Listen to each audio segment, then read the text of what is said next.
Hey there, I'm Lance and I'm a gamer. And I'm Sam, and I'm a non-gamer. And we are Love to Hate, where we help gamers find great games to play with non-gamers. And today we're taking a look at Bark Avenue by Good Games Publishing.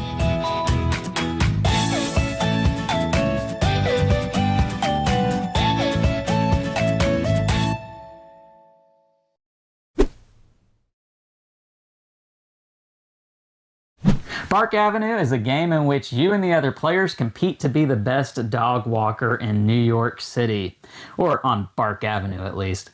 And with this game, you are going to be taking up your dogs, picking them up as you go throughout the city, making sure that the dogs that you already have are compatible with the new dogs that you're trying to pick up, and you're trying to get the most money, getting tips and treats and other rewards throughout the course of the game to have the most at the end of the game. Let me show you how it works down below, and then we'll come back and share our thoughts on it as a gamer and non-gamer. All right, I have Bark Avenue on the table. Let me show you how this game about walking dogs in the city is going to work. Now, what you see here, you do have a central board where you're going to be doing all of your actions throughout the course of the game.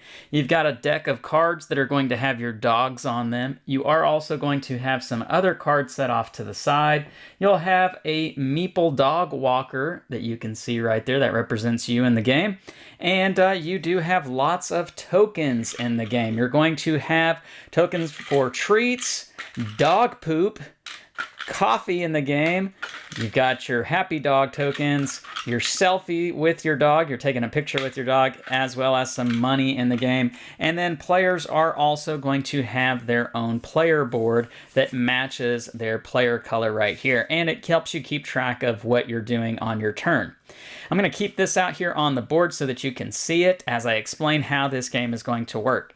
Now, the game is going to set up a little bit different depending on the number of players in the game. I have right here a 2-player setup as we've got 4 dogs in the market out here that are available to be picked up. And you are only playing on one half of the board in a 2-player game. So I've got the card set up for this half of the city right here as divided by Central Park here in the middle of the board. But if you're playing with higher player counts, you will have both sides of the board that you will be playing on, and you'll be needing to traverse throughout the entire city.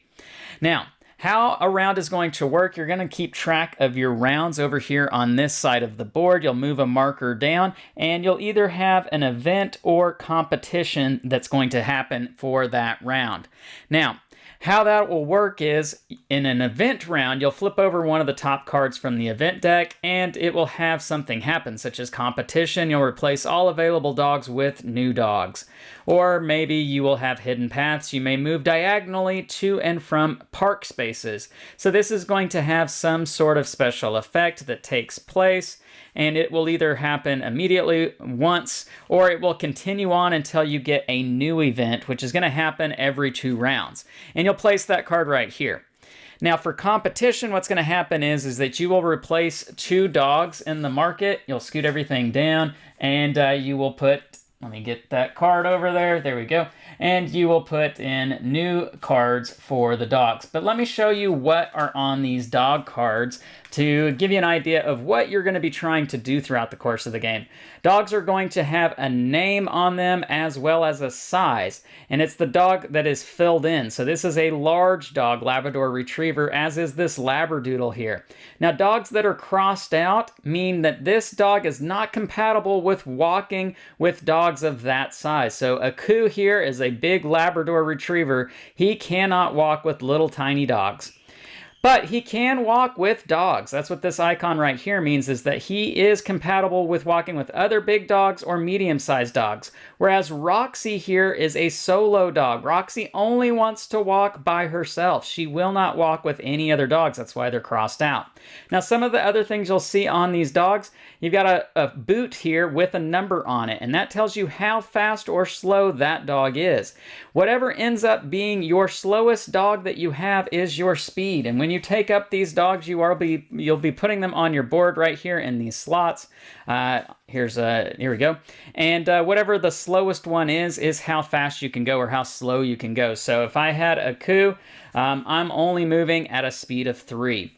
Now the number with the paw print here tells you how far this dog wants to walk before you return it back home. We'll come back to that in just a second.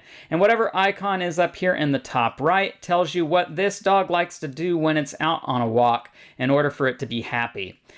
The intersection right here will tell you where in the city that you can pick up this dog. So 86th and Amsterdam is this neighborhood block right here, and you'll want to be on any one of these 4 spaces to be able to pick up Roxy. And that's one of the actions that you can do. We'll come back to that here in just a second.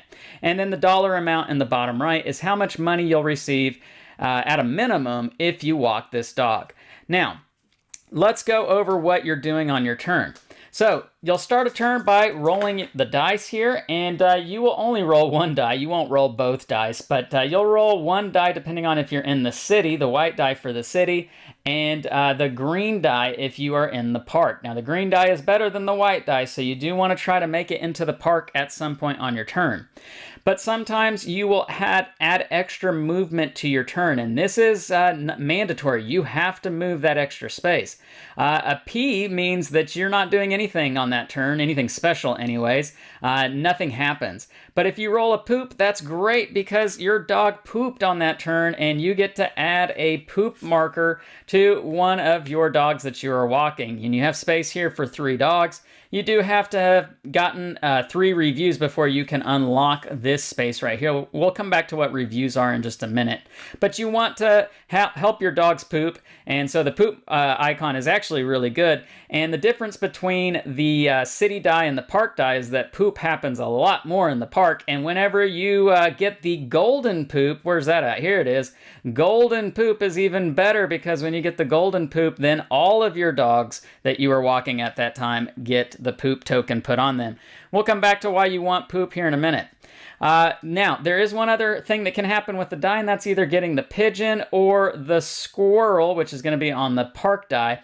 And whenever these come up, whatever direction the arrow is pointing in has to be the first step of movement that you take on your turn when you move, which is the next thing that you'll do after you roll your dice. Now, when you're not walking any dogs, your base movement is going to be 4. So you can move 4 spaces. You have to move 4 spaces. But if you are walking those dogs, like I pointed out, then your movement is going to be whatever your slowest dog is, and you have to move that number of spaces. And so you'll move those spaces throughout the city, and wherever you end up going to, you will take 1 action while you're there. That action could be to pick up a dog that's in that neighborhood. That would be one possible action. Another action is to do one of the things that's at that particular location.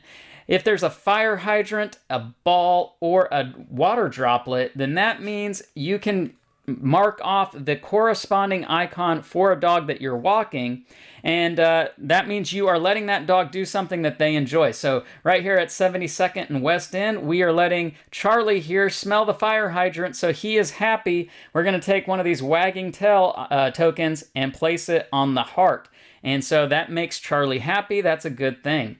Whereas if we were at 96th and Amsterdam, we would have maybe taken a picture. And so when you take a picture, you take one of these selfie icons and you're going to place it on the camera, and that is good as well. You're wanting to fill up all of these icons if you're able to do so. The treat right here is going to let you be able to purchase a treat. And so the treat is going to be something that you can give to one of your dogs to ignore one of the restrictions that are on that dog. So for instance, going back to Roxy here, I could place this treat covering up, or that's a cue, excuse me, Roxy, here we go. I could place this treat on Roxy covering up the solo walk because, again, Roxy only likes to walk by herself, but I could give her a treat and cover that up, and now she can walk with other dogs. But you do have to still abide by any restrictions that are on the other dogs that you are currently walking at that time. Another thing that you could do is you could purchase coffee. Now, coffee is going to let you get 2 actions on a turn. You'll spend the token by flipping it over to show that the coffee is half drunk, and you will have 2 actions that you could do on that turn, and then you could use it again on another turn later on to take another bonus action, but then you have to discard the token.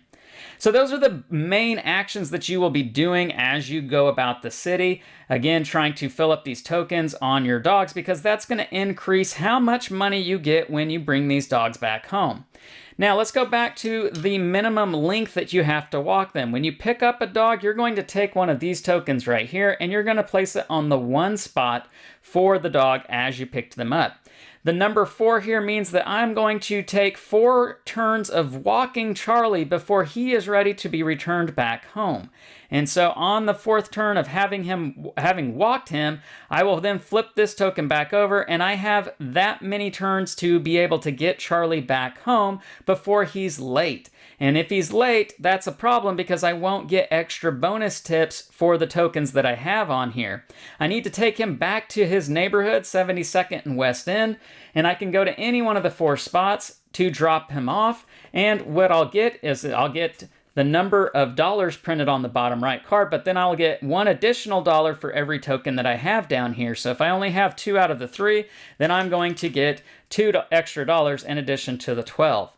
Now, the winner is whoever has the most money in this game, so you are wanting to try and increase your tips as best as possible.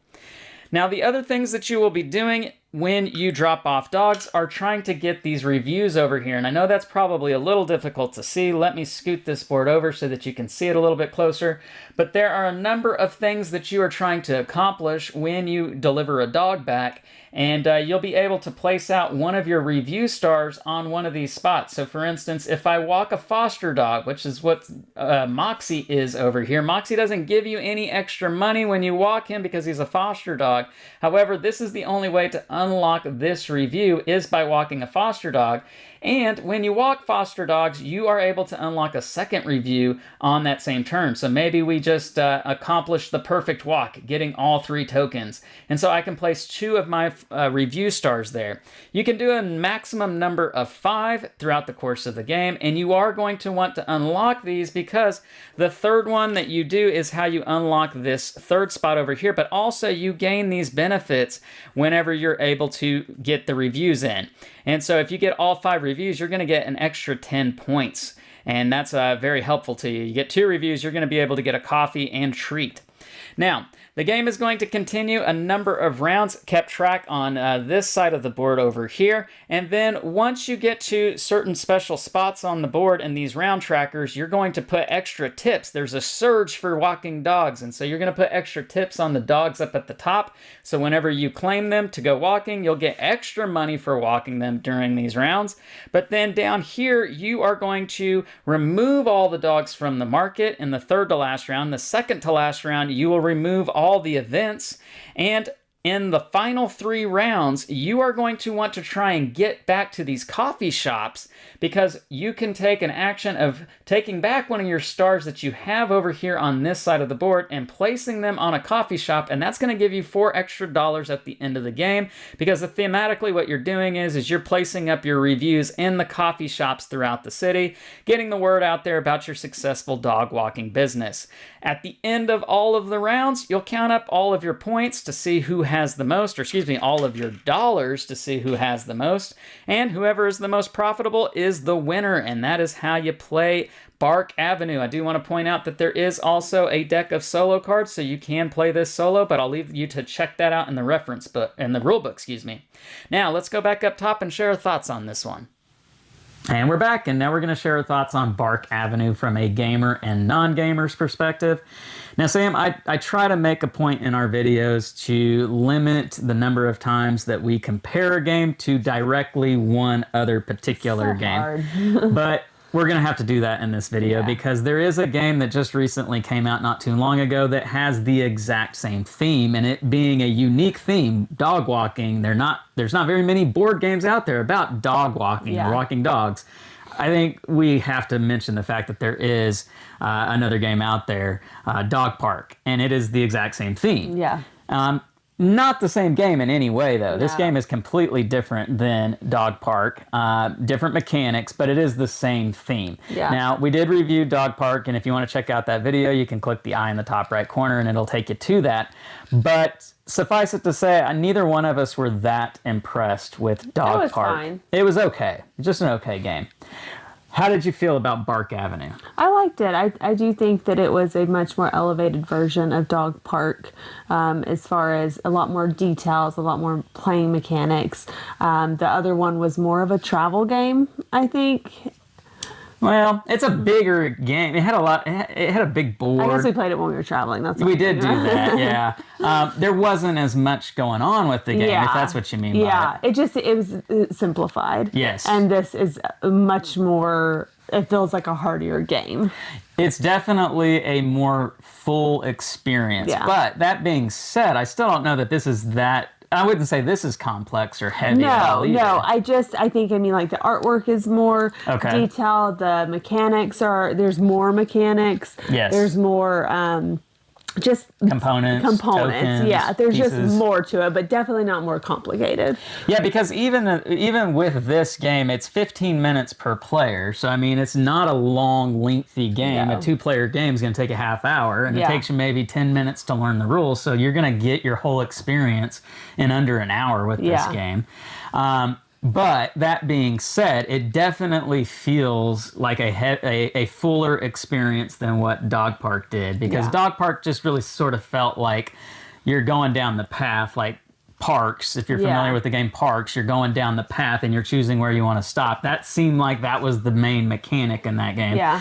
This is more having to plan your route and figuring out, okay, I need to pick up that dog. I got to get there before the other player. Yeah. Oh wait, that dog isn't compatible with the dog I already have, so I got to change my route. And so there's a little bit, definitely more going on with this Yeah. game. Let's talk about the experience, though. Again, going to limit our kind of comparisons to Dog Park, but our experience with Dog Park just sort of seemed like it was a little shallow. There wasn't a Yeah. whole lot there to bring us back to it. What was your experience like with this one, though? I thought it was great. I mean, I think they did a really good job. I liked the overhead view of the city. I liked the compatibilities between the dogs, being able to pick up what they need, get some extra points. I mean, Yeah. I think they did a really good job. There's a lot in such a short game. Yeah, I'll agree with that 100%. It felt like the mechanics blended real well together. There were some crunchy decisions that you had to make, because not only are you working with the things Sam mentioned, but you're also rolling the dice, which are going to determine if you're able to get extra benefits on your turn or not. And then if you start in the city versus if you're starting in the park. Yeah. I mean, there's a lot of things that kind of play out that can kind of lean you to one way or the other as to what you're going to do on your turn. And I like that, because sometimes the game might look like it's trying to say, hey, you should maybe think about doing this, but that's maybe not what you should be doing, because Yeah. maybe there are better options for you. And so the choices you have to make aren't always so obvious. You do want to really think it through, both for the short-term game and for the long-term, and trying to be, have long-term goals as well. So I like the decisions that you have to make in this game. It definitely does feel different than Dog Park. So you as a non-gamer, was it simplified enough for you to wrap your head around this? Was it something that you felt like you understood? I think I had to clarify a couple of rules at the beginning, but once you're playing, I think the iconography and everything is pretty self-explanatory. Yeah. I think, as I mentioned, it takes maybe about 10 minutes to really learn. And after you've played maybe a round or two, it really starts to sink in, and you can understand what you're trying to do with this game. All right, so let's get to pros and cons for Bark Avenue. Sam, what are the things that stood out to you in a good way? I think I mentioned most of them, but I thought the artwork was really good. I thought the board and seeing the map of the city was really interesting. The fact that you have the choice of small, medium, and large dog. What dog, you really have to think about which dogs to walk with others, which I think is something a dog walker really probably does consider, and I've never thought about. So I think they very much, it felt like a dog walker. Yeah, it definitely feels immersive. Yeah. The mechanics fit right along with the theme, and that meshes real well. You mentioned the artwork. I really like the components in this game. You got the little coffee cups, you got the dollar bills. Yeah. There's even poop in this game. Yeah. I mean, the components with this one are fantastic. Good Games Publishing, they did a really good job to help bring this game along and get it out there in Yeah. production. So I enjoyed that aspect of it. Anything about it that maybe doesn't work too great for you? I think at some points I felt like I wish I could move a little further. It was kind of hard to get on that other side of the city. Yeah. I think both of us tended to focus on one side. So I wish there was a way to move a little bit more. Okay. I feel like you were limited in your movement based on when you needed to get the dogs back and things like that. Sure, But yeah. that's nitpicky. And I'll agree with Sam on that. And I'll add to it here in just a second. But I will also say I feel like that can be a pro because it definitely does not feel like you can do anything and everything you want in this game. Yes. So you do have to be very careful with the decisions you make because Yeah. if you say, well, I'm going to go and get that, A-class dog over there that's Yeah. going to get me everything that I need, but you make the long trek out there to get it and you're sacrificing the dogs that you have. I mean, you're not literally Yeah. sacrificing the dogs, but There's you're like, no- you're keeping them far too long, which is going to lower the money you get on them. You're sacrificing benefits for that reward. Yeah. So you do have to make these choices. And I like that. But what I will add to that is that the game does feel short. It feels, like I mentioned at the beginning of the video, it's 15 minutes per player. To me, it felt like, man, the game Yeah. felt like it was just getting there, and then it wraps up. And so it does definitely, to me, feel like it could have benefited from being, 3, maybe 4 turns longer, Yeah. just a tad bit longer, making it 20 minutes per player, let's say. To me, that would have been even better than what it was. So, okay, let's get to our scores for Bark Avenue. Where does this one come in at for you? I think it's a good, solid game. One that I would play again. I have no big issues with it. I'd probably give it a 6.9. Okay. All right. 6.9, fair score. I'm right around in the same ballpark. I was going to say 7.2, 7.25, something like that, if we're going to split hairs. But yeah, it definitely feels like a solid game. It's not going to be something that I think kind of like, just knocks it out of the park for everybody who plays it. But I think it's definitely going to be a game that's going to entice a lot of people. It has solid mechanics, looks pretty on the table, and most people are going to sit down and understand it right away and be ready to go. And Yeah. Having these decisions to make, they're going to have a lot of fun with it. So 7.25 for me. 6.9 for Yeah. Sam. That's where we're coming in at with Bark Avenue. It is from Good Games Publishing. Leave us some comments down below. Let us know what you think about this game. Make sure to like and subscribe and push that bell button so you get notifications of all our new content. I'm Lance. I'm Sam. And we are Love to Hate, where we try to bridge the gap between gamers and non-gamers. We'll catch you next time.